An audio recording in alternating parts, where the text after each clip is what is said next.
Welcome to View from Left Field, where we analyze and discuss the weekly news. I am your host, Will, and today we will be discussing the United Healthcare CEO incident and the online left romanticization of the act, as well as what is happening in Syria with the fall of the Assad government.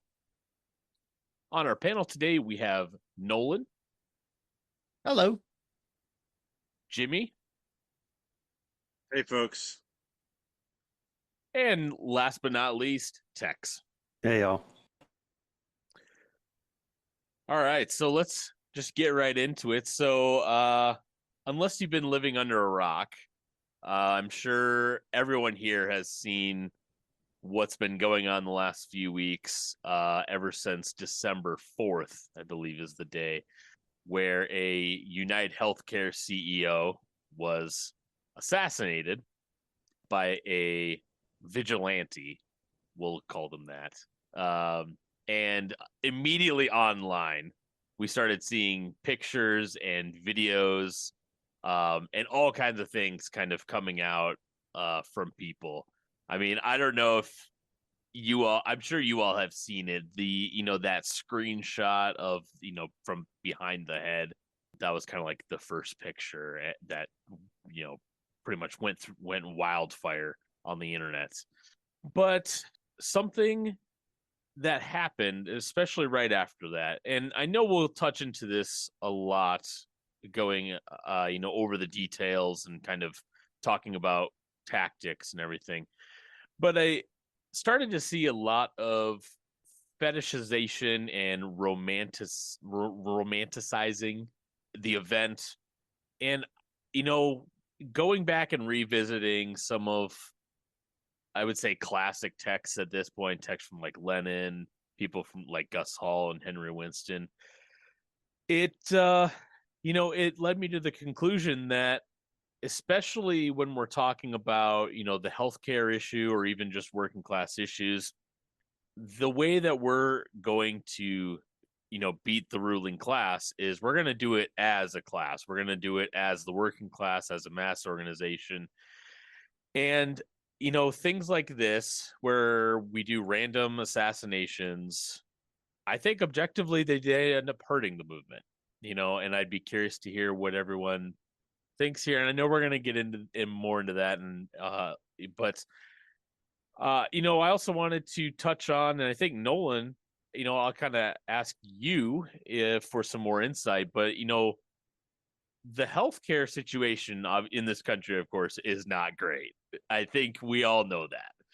I know you've kind of talked about it a lot. What do you think, or what's your thoughts initially on, I guess, the state of healthcare in this country?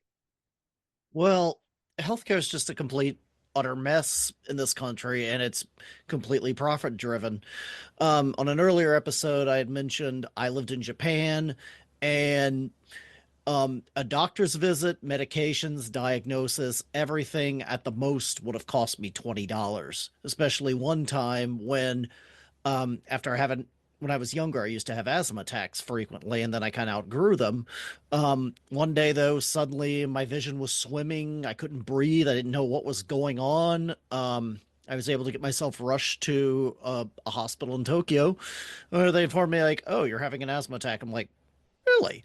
So they put me on a nebulizer for 20 minutes. I felt better, got some prescriptions and an inhaler, and with all that, $25 for everything. Even as a foreigner living in that country and paying like $200 for my yearly insurance, I got all that care. And it wasn't, well, I have to wait or I had to get other approvals from companies. No, it was just, you're sick, we give you care. That's a duh thing. Which, say what you want about Japan and its politics, but that's one thing they're getting right that still to this day we have not. Did you have to pay? You said you took an ambulance? Um, yeah, so they actually had an ambulance. They kind of laid me down in there. The ambulance wasn't even a separate charge. And I have people I grew up with who are working as EMTs now, and they're like, yeah, just people end up getting like $3,000, $4,000 charges for just the ambulance ride. Never mind if the ambulance gives you any medication from it. And some people even they've said wear dog tags like don't call ambulance, call Lyft or Uber. And it's kind of sad we got to rely on a ride share to get you to an ER when you could die in that car instead of something where they might actually let you live long enough to actually get the treatment you live. Wow, that is sad. It's Yeah. it's pathetic and horrifying just because everything's driven by a profit and a bottom line. We've certainly seen a flood of people sharing their stories lately of being denied insurance coverage and how detrimental and devastating it can be, including up to people dying from a lack of care because the insurance company has decided against the wishes of their doctor that they actually don't need that treatment for whatever reason. And that's to say nothing of the many people who have no insurance at all here in America. I think I remember seeing a video. It was about a week ago, or it was recent. And I saw this video of a guy. He was in his car and he talked about he went to the doctor just for like a routine kind of medical care, and he said, I made sure it was in network. I made sure the doctor was in network, which again, even that idea that you have to like look at a map of your provider and be like, okay, which of my providers can I go to so I don't, end up paying 20 times as much. But then apparently he said when he was there, they asked him, oh, do you want to get labs done? He said, oh, sure, why not? Like he thought it was just part of his routine visit. Well, come to find out, apparently, I think the place they sent the labs to go get processed was like not in network or something. And he goes, so I got a bill for $12,000, which is just, it's insane that, you go in for a routine thing like that. And especially labs. I mean, labs is that I feel like that's a pretty normal and routine thing to do, and then to have to get hit with $12,000. I mean, yeah, it's a nightmare. Go ahead, Jimmy. Does anybody have any personal stories of how insurance or big pharma or big medicine has like affected you personally that you can think of? I had a depression diagnosis technically when I was in grad school at age 29. But at the time, though, because most of my money went towards paying rent, tuition, and then the rest went to groceries, and maybe I managed to scrape together $20 to do something fun every 2 weeks.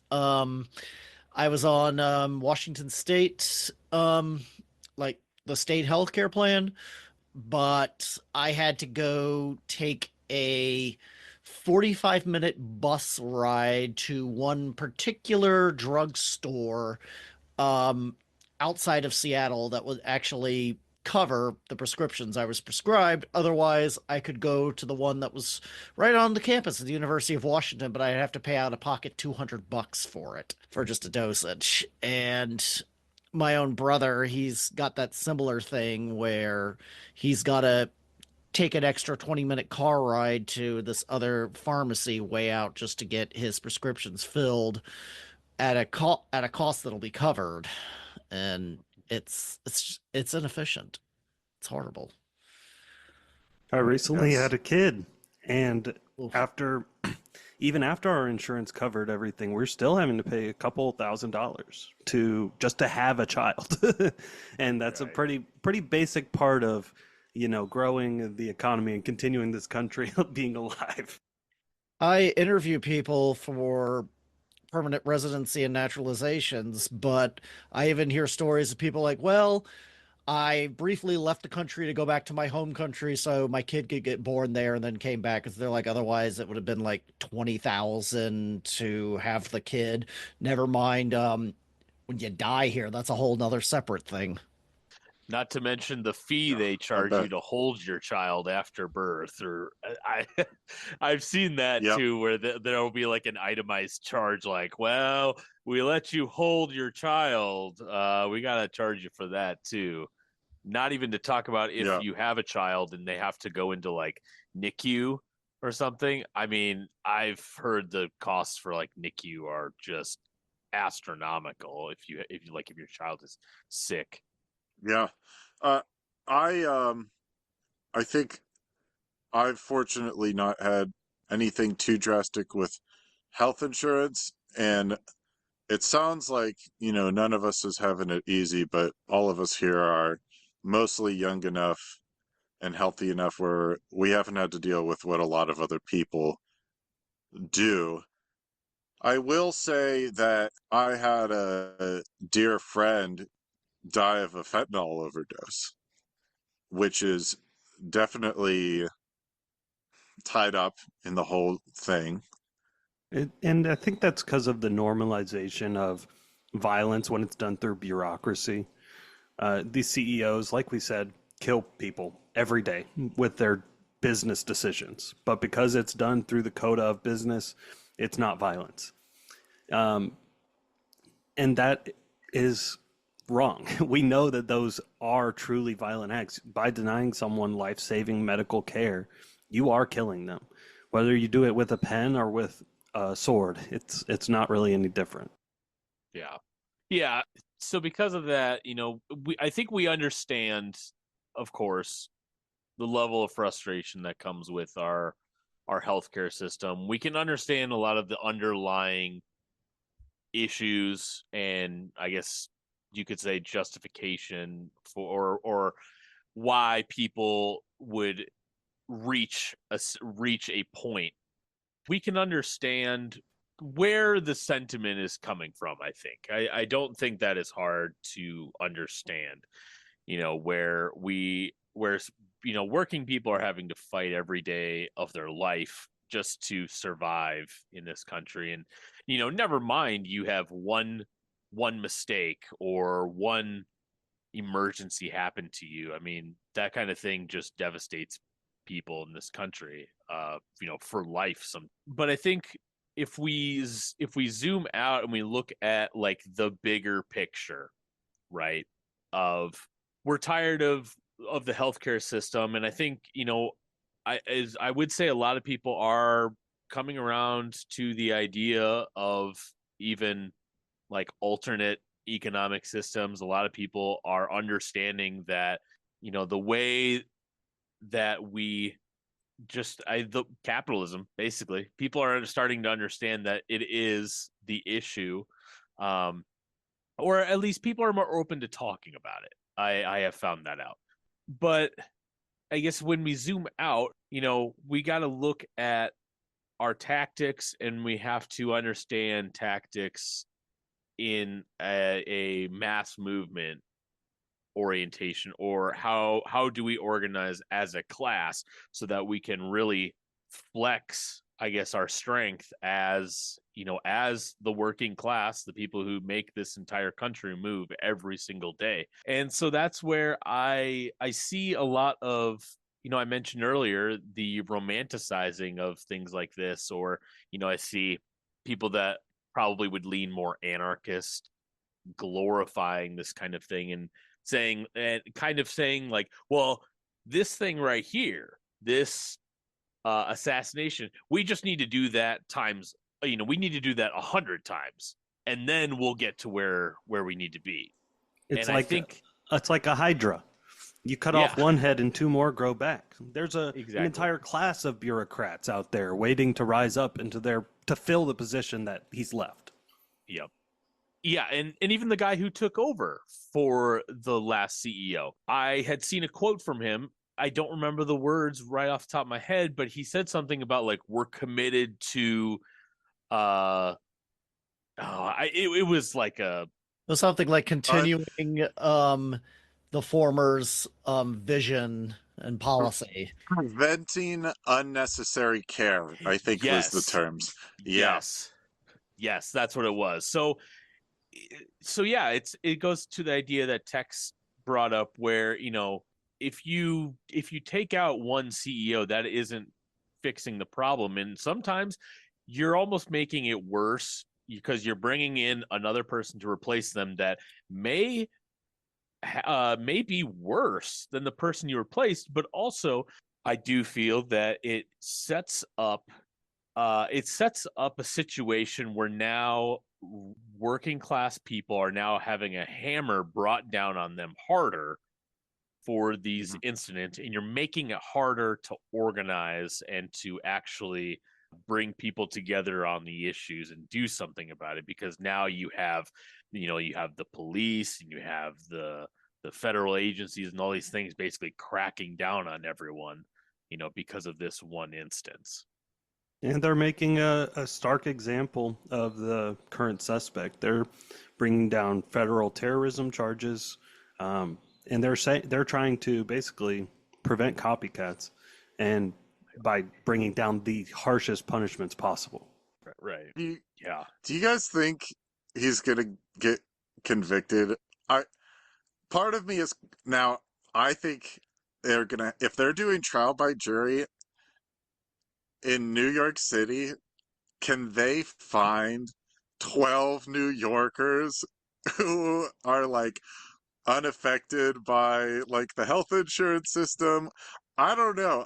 Part of me is almost glad that he's caught, because I think despite the what they're bringing down on him, that he's gonna walk. I don't know. We'll see what happens, but can they really find 12 New Yorkers who are completely unsympathetic to this person? I do not think that they can. Oh, And Right. that'll be something, at least. I don't know. well, One way or another, they'll make an example out of him. I've heard news Probably. reports saying the prosecution's been having difficulties finding people who are not sympathetic to this guy to him, and also as well, if they really want to throw everything at him and give him the death penalty, they'll just make a martyr out of him. Yeah.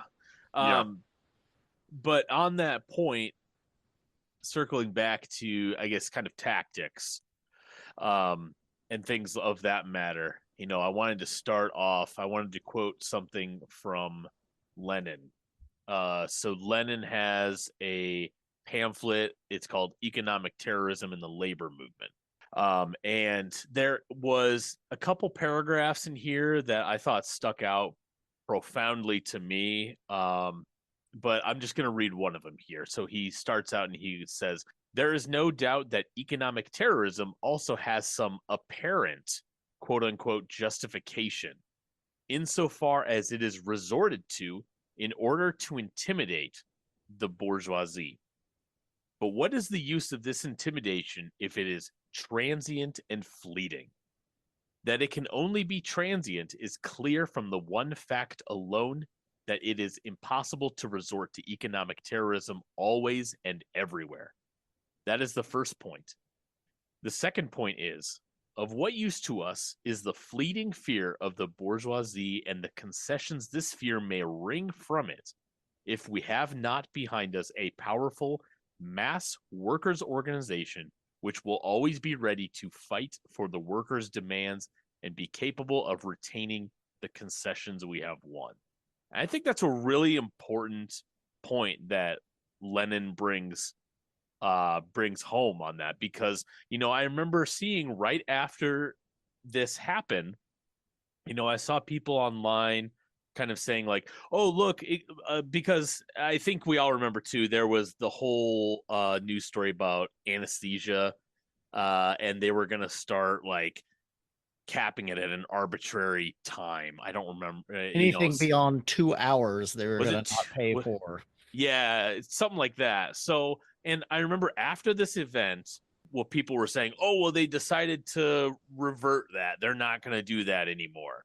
Well, Lenin brings a very good point where, okay, so you intimidated them enough to where they potentially, or they reverted this action they were going to do. What's stopping them from applying it again in 1 week, in 2 weeks, in a month? We don't have any type of mass movement to really back up any of those demands or anything that they may revert, because all it was is it was an individual act. We there was no organization backing it up.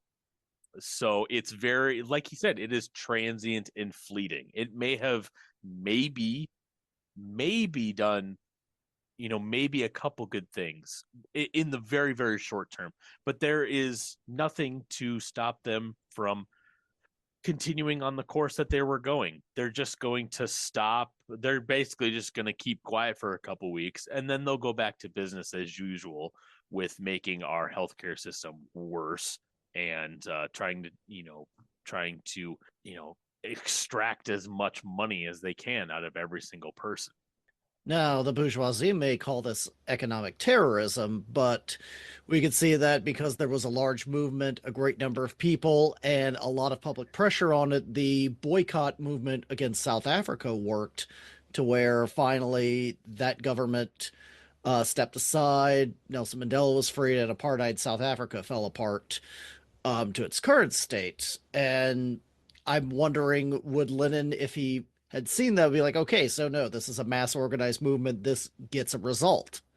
Whereas, as you had said, this act will get something temporary, but it's one person, and if anything, it'll probably give the powers that be more excuses to crack down and surveil everyone. Right. It'll definitely be used as an excuse to strengthen the surveillance state. We live in an extreme surveillance state already. We've only given them more fuel. Now we're going to be seeing mask bans, which have already been being enacted, and even archaic mask bans from the 1800s being reused to say, no, you're not allowed to wear a mask in public. Certainly not when you're protesting. Right. And forget all the disabled right? people who require us to wear masks, right? But COVID's done, right? Right. Yeah. Yeah, and then kind of on that point, I have been really trying to stress that idea, I guess, even like online. I've been trying to stress this idea of we are going to beat them as a class, as a mass movement, and that is what we have to do. And it's surprising how many people, when something like that happens, they push back on that idea. I've had people say that, well, first off, I've been criticized because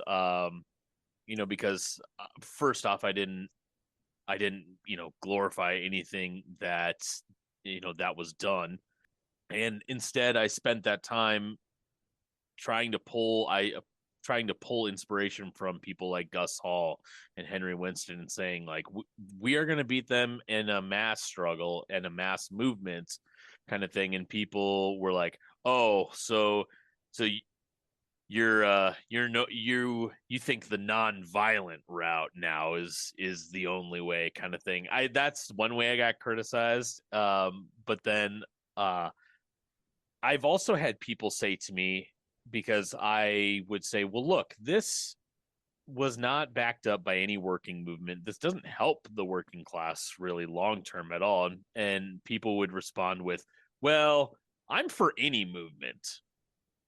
That was a common thing that I saw. I said, well, we are going to beat them with the working class movement. And they would go, well, I'm for any movement that basically is popular. And to me, that is very reminiscent of like new left ideology from like the 60s and 70s. That feels very much like what came out of that. I don't know what everyone else thinks. A lot of But these that people, a lot of these people just want catharsis. Like they just want to feel some kind of relief, and an action like this kind of makes them feel like that, and they're not seeing the bigger picture that this, like you said, is not helping us long term. Everyone's celebrating or whatever online, and that's what they're going to do. They're going to go back to watching Thor 5 or whatever, and they don't care about actually changing the system that we live under. I would say 99% of movements or so-called praxis in this country is just catharsis. I think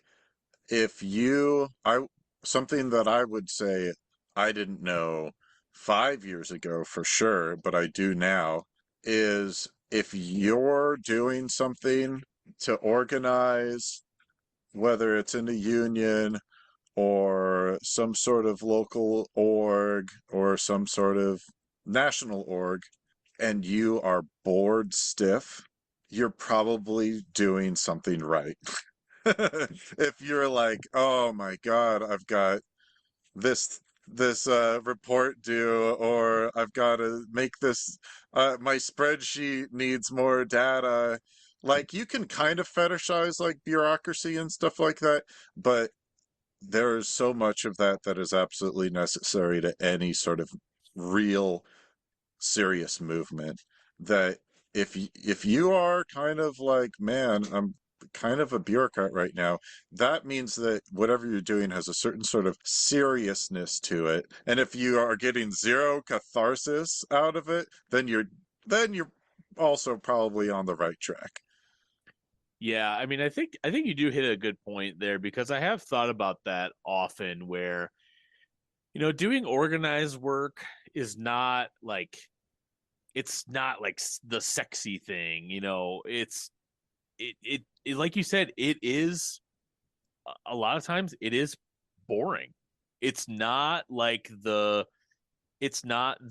really cool thing, but it has to be done. You have to do it, and you have to still go out there and organize people, and you've got to still talk to people and everything. And I think that's also a problem we have with people online. People like to talk all this game, and they like to share all the memes about wanting like a revolution, or they want this or that, but they don't realize that there's 100 different things that you have to do before you can even entertain that thought of transitioning to like another economic system. And out of those 100 things, 98 of them are they're not sexy. It's what you have to do. And I will say personally, I like doing a lot of it. I do get some enjoyment out of just like contributing collectively to things, but yeah, it's not gonna get you on any memes. It's not gonna, you're not gonna make the news because of it. So it does feel like people don't want to do it because of that reason. If that makes sense. So, another quote I wanted to bring up. This is from Henry Winston, and if anyone has never read Strategy for Black Agenda, I would highly recommend it. I mean, to say that book is, I mean, the word that comes to mind is prophetic, because of just a lot of the things that Henry Winston talks about in there. But there's a chapter in there called "The Meaning of San Rafael," and he talks specifically about armed struggle and kind of super revolutionary uh, ideas and things like that, which I think is very, very relevant. So one section he says, in fact, those who glorify the tactics of confrontation and individual acts of heroism are generally indifferent to or opposed to the wider political struggle for a realignment based on the working class, black and white, together with the Black Liberation Movement. And he goes on later and he says, so far as the role of armed insurrection is concerned, Lenin never conceived of it as aiming at anything less than the immediate goal of winning state power. He rejected armed insurrection in the form of an isolated act at a lower phase of the class struggle, when a revolutionary situation did not exist.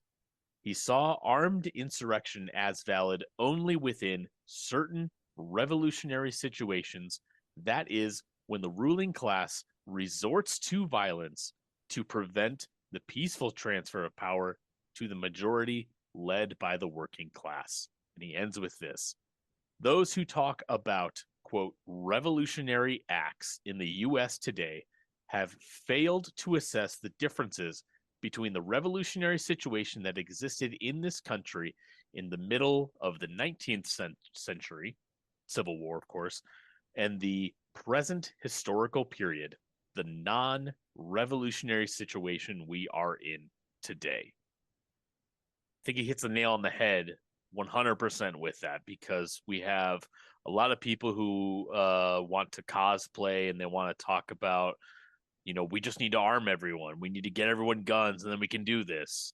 But, we are, these people are missing just, they're missing not even just the tactics of it, of just any kind of struggle like that, which is again something that he talks about in another chapter, where it's like, it's not something to be fetishized like that. We need to look at varying tactics, because he calls it, the idea that armed struggle is inevitable, or that it's the only way we're going to get anything done. He calls it left opportunism in another chapter. So it's, again, it comes back to, we have to look at the tactics that are available to us, and we have to look at the situation where we're at. And like he says, we're not in a revolutionary situation, not even close. So why do we have people that want to run into the street and tote guns right now? Because one, you're going to get a lot of people killed that way for no reason. It's not going to get us anywhere. And even in revolutionary situations like Russia in the 19th century, what did the anarchists' individual acts of action win them? Did that get them the USSR? I don't think so. Exactly. Jamie? Well, just because I guess we're kind of wrapping up this topic, is until we do organize on a more broader working class basis to provide that alternative, to be able to take advantage of a revolutionary situation and bring us closer to socialism. This is gonna, I'm not optimistic, and I think this sort of stuff is gonna keep on happening because people feel like they don't have any other alternative, and they really don't until a sort of larger, broader working class movement gets built. Yeah.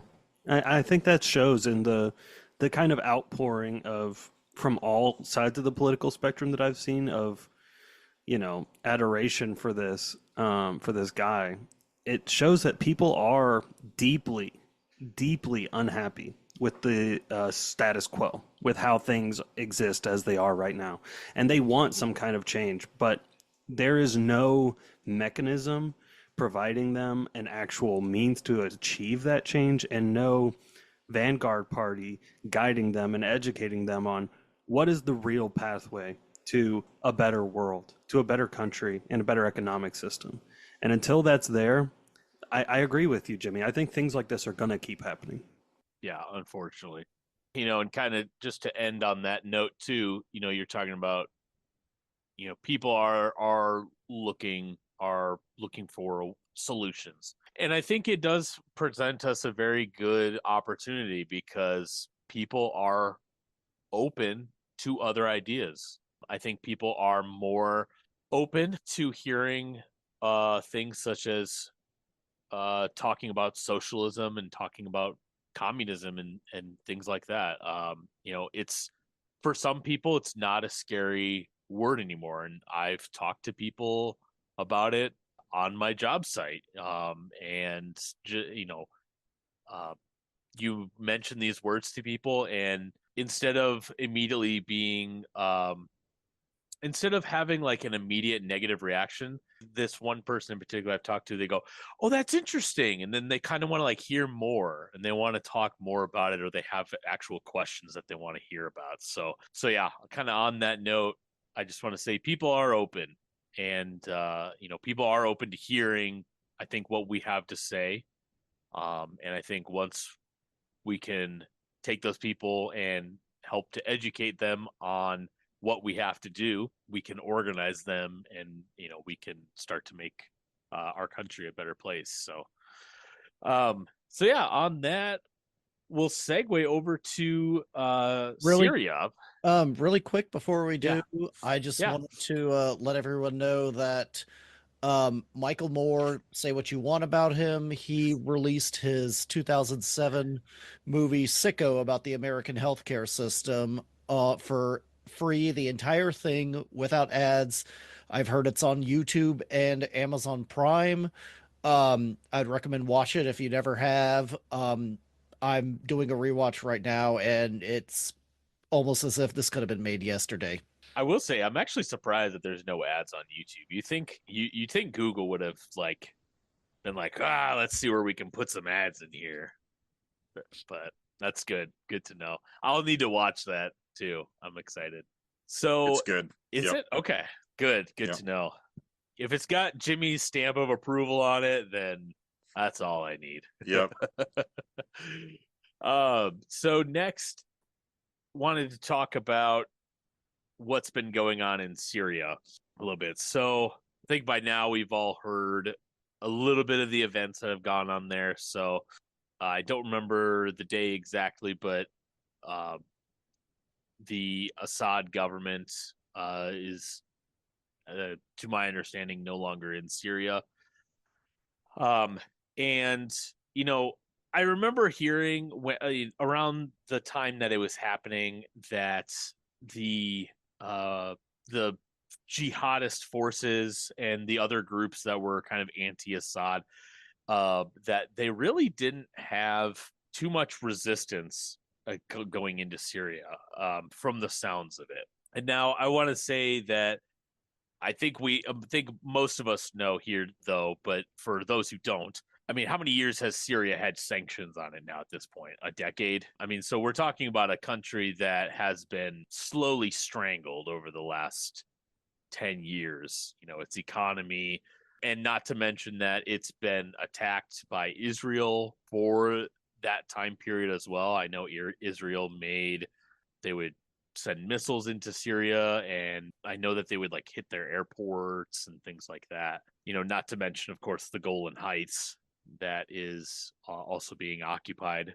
But that brings up a point where, even on people on the left, I remember seeing when this happened, people were like kind of rejoicing, saying, "Oh, this is great. Now Assad's out. Now we can actually build like a free Syria kind of thing." But you look at the players that are coming in here, it's like there is no way these people are going to allow Syria to be like an actual democratic run country. I mean, we're talking about so many groups that are backed by the US.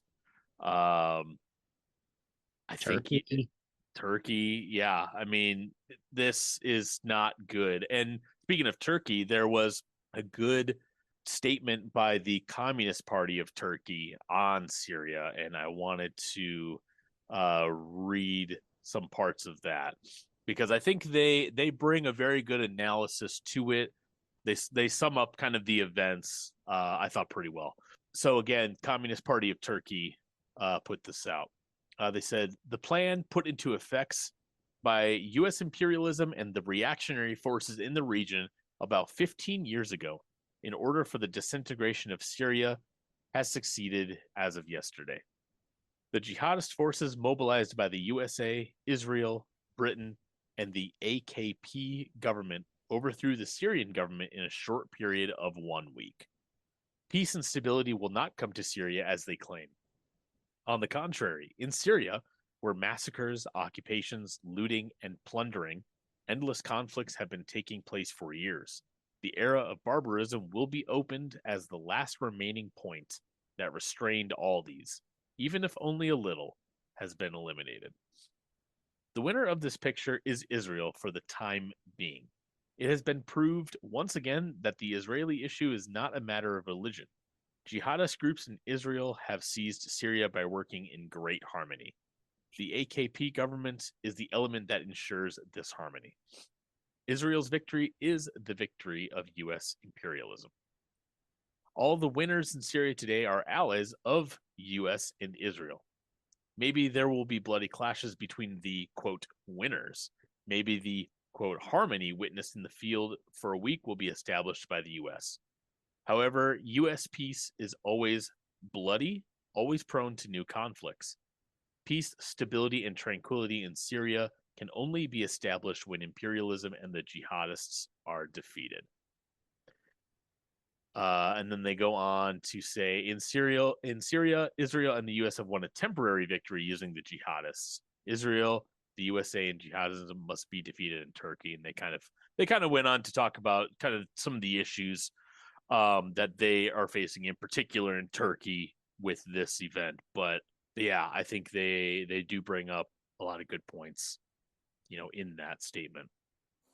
But I think, Jimmy, you had mentioned kind of earlier, there were a lot of, I guess, different factions and different groups that were, I don't know if you want to say vying for power against Assad in Syria, but it does seem like, even though these groups may have contradictory beliefs, they were able to even work together at times because they were all essentially anti-Assad, if I remember. Well, yeah, part of the reason why it's difficult to wrap your head around the Syria situation is because there's so many different groups vying for their own interests. And I got a very good education in what was going on back in like 2015, 2016, which was still sort of shortly after the Arab Spring. And definitely when, I mean, that was also like the second Obama administration where he'd be like, we're not going to have any boots on the ground in Syria. And then the next week it would be like, we're not going to push it past 20 boots on the ground. And then like the next week it'd be like, we're capping it at like 100 boots on the ground. And it was like, okay, gotcha. So we're totally in Syria right now. Yeah. I think there's 2,000 troops, American troops there now. Yeah, so there were movements that were happening at the time that was like stay out of Syria. And then we got a Call of Duty game now that takes place in Syria. But basically, Syria's right next to Iraq. A lot of what happened after the Iraq War, especially I think it was the former Republican Guard, who was basically like Saddam Hussein's military. They, once they were banned from military service, they're like, okay, we don't have any jobs. We're going, and that's where a lot of the origins of ISIS was formed. A lot of the, like, I remember how scared we were of ISIS back in those days. It was a lot of that was what was happening in Syria. So basically, there's the pro um, government forces. There's the Islamic State. There would be the anti-government forces, and a lot of that came from the Arab Spring. That I remember being like looking at the Arab Spring, thinking it was a good thing. I remember I was totally plugged in, and I thought this is going to be like a spread of democracy to this part of the region. And now that I'm older and wiser, it was pretty much color revolutions throughout the Middle East. That was the opposite of bringing a more free, democratic sort of stability to the area. And then there's also the Kurds, who are like right between Iraq and Afghanistan. I'm sorry, Iraq and Syria. And there those and then there's a bunch of other factions, but those are basically the big four back in the day. I have not been keeping up on it, but obviously Assad was basically the last bastion of not only like stability in the area, it was and Syria, not to it wasn't in the middle of a lot of the chaos. It was a very cosmopolitan, well educated, a lot of skilled doctors and engineers and scientists, and they all had to leave after stuff started popping off. And it was also a secular country uh, because it had a lot of cosmopolitan sort of tendencies, and now it's going to be under an Islamic jihadist regime, and like we think that this is good. And like it's like rinse, lather, and repeat. I've been fed this stuff when we went into Iraq. We were fed this stuff when we overthrew Gaddafi in Libya. And, if you were going to defend Saddam Hussein in 2003, you'd be canceled. If you were going to defend Gaddafi in, what was that, 2011, you'd Yeah. be canceled. But yeah, it doesn't take long for people to look back on these events in retrospect and be like, oh, these countries are so much worse off now. Like, we can talk about how terrible Saddam Hussein was. We can talk about the bad things about Gaddafi. But to say that these countries are better off now because we got rid of the boogeyman that was in charge is just that argument hopefully is losing credibility with each successive regime change that we're having or that we're enacting. In every case, the U.S. and its allies came off the winner. It's convenient how that keeps happening, huh? Yep. And even in this case, as recently as December 2nd, 2024, Reuters published that the United States and the United Arab Emirates were discussing lifting the sanctions on Assad in exchange for a break with Iran and cutting off weapons routes to Hezbollah in Lebanon. So this fall also helps out Israel's extended genocide into Lebanon, and they've also started striking Syria and major weapons supplies in Syria as well. Yep. And I think Nolan brought this to our attention too earlier. There was an individual by the name of Muhammad al-Jalani who was on the terrorist watch list, and now they've been removed. Fancy that. What a coincidence. $10 million bounty. Yeah, we're just gonna forget that was ever up there. We're just gonna wipe that off the slate. He's good now. And He's back in now one of the moderate rebels. Yeah. Back in 2021, Al-Jalani did an interview with Frontline on PBS. Said that he was not a threat to the American to America or its allies. And James Jeffrey, who served as U.S. ambassador under both Republican and Democrat administrations, and also as special representative for Syria engagement and special envoy to the global coalition to defeat ISIS during the Trump administration, said that Jalani's organization was, quote, an asset, unquote, to America's strategy. Like you said, rinse, lather, repeat. Exactly. We hear these same phrases and buzzwords every time something like this happens. It is wild. There was another one by the another statement by the World Peace Council I wanted to read just a little bit of.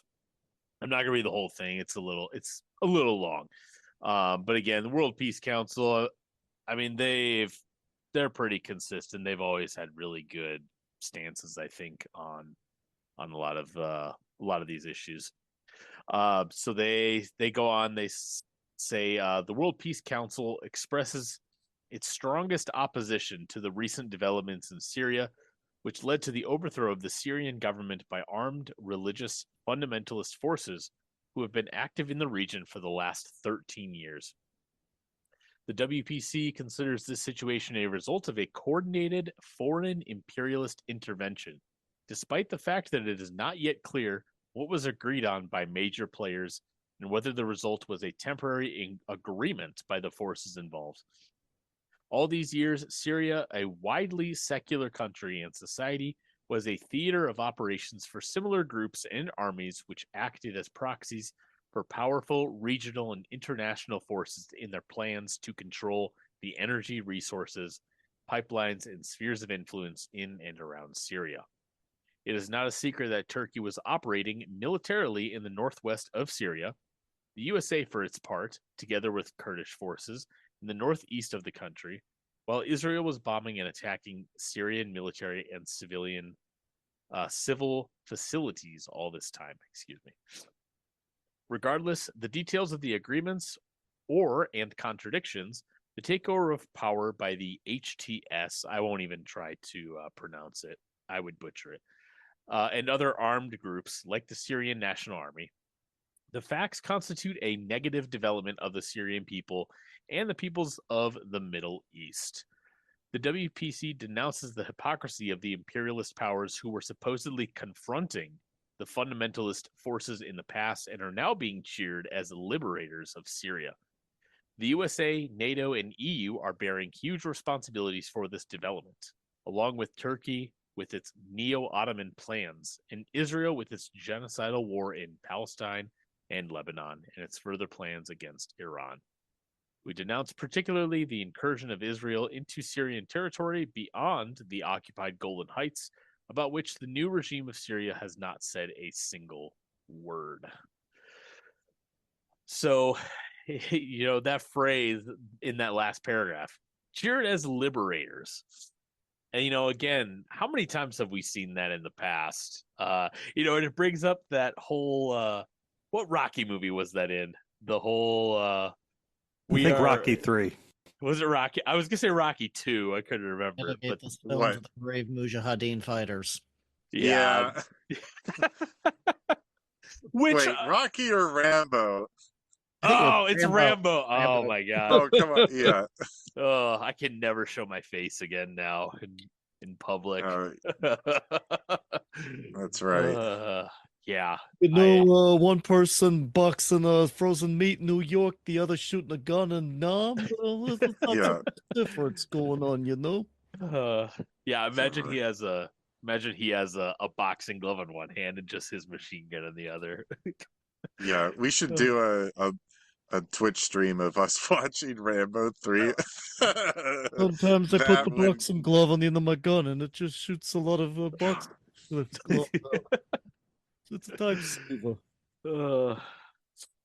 So yeah, to sum it up, in Syria, things are not going to get better just because like we said, there were a lot of people who again, I even saw people on the left who said, well, now that Assad is gone, now we can have, now the people can actually build a democracy in Syria, or there were all kinds of things. It's like, did no one remember what happened after Gaddafi got killed? Right. No Yeah. one remember that? There's now air slave markets in Libya. Yeah. Yeah. What do we think of the more broad geopolitical situation? Because I have heard that, obviously this is not good for like Russia because Assad was their ally. I have heard that this might have been a push from Western powers because there's been such a stalemate in Ukraine, or like calling it a stalemate is probably optimistic. Like, Russia does gain ground. And then, I don't know. So maybe like because the West has been unsuccessful in other endeavors, they might have made a push into Syria that they thought they could be more successful with, and they were right. That's pure speculation on my part. But what do we think of that? What do we think about like the broader geopolitical situation here? That's a fantastic question. I don't have an answer yet. Yeah. Not anybody good. else? Yeah, well, yeah, of course not good. Something that I did think of while you were saying that though was just the Biden administration. It's like they have a front in Ukraine, then they opened up another front in Israel. Now they're opening another one in Syria. It's like I feel like Biden is just trying to get into as many wars as possible before he leaves office. I mean, the amount of things that he has done, in his lame duck presidency is just insane. How much money he sent out in weapons and, everything. It's wild. I would I would say that they closed the front though. I think You think so? I think this front's been open since the Obama administration, and it's just been going on in the background. So Sure. I would argue that he's closing a front in Syria because we've opened up so many fronts in other places. Right. Um, and then another thing that I've heard is that if Trump is going to be any semblance of a peacetime candidate, which we will see, but that's the thing, is you could get the most peacetime president to win an election that you could possibly imagine. I've told people on my work site you could elect Jesus H. Christ into the White House, but the administration right now is preparing a geopolitical situation for Donald Trump to where he can't be a peacetime president, no matter how hard he Sure. tries. I've heard that, Sure. and I think that holds a lot of truth. Oh, and also, I think Syria was applying for BRICS membership. Oh, yeah, there it is. So, Wait, which country is the S in BRICS? oh, South put me on Africa. the spot, why don't you? South Oh, Yeah, Africa. South yeah. Africa. Okay. I wondered, I'm like, wait, wasn't Syria Well, already in it? there's a lot more than the original Fab Five, Right. BRIC. Yeah, but Yeah. the point made. Yeah. I know it has expanded significantly in the last few years. Yeah, that makes sense. And that point on Biden does make sense as well. Do I think Donald Trump would be a peace candidate? Probably not.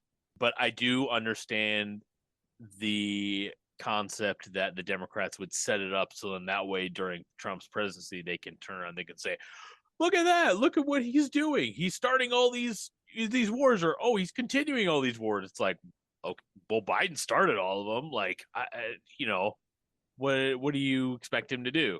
I don't know. It makes sense. I could definitely see Democrats doing that because they are at like the bottom of the barrel with people's with like their public perception. People don't Yep. like them, so yeah, I could see them doing that. So yeah, with that, we're gonna wrap up today's show. I appreciate Nolan, Jimmy, and Tex all coming on for the discussion today, and I look forward to our next one. And the listener and viewer, I hope you have a great holiday.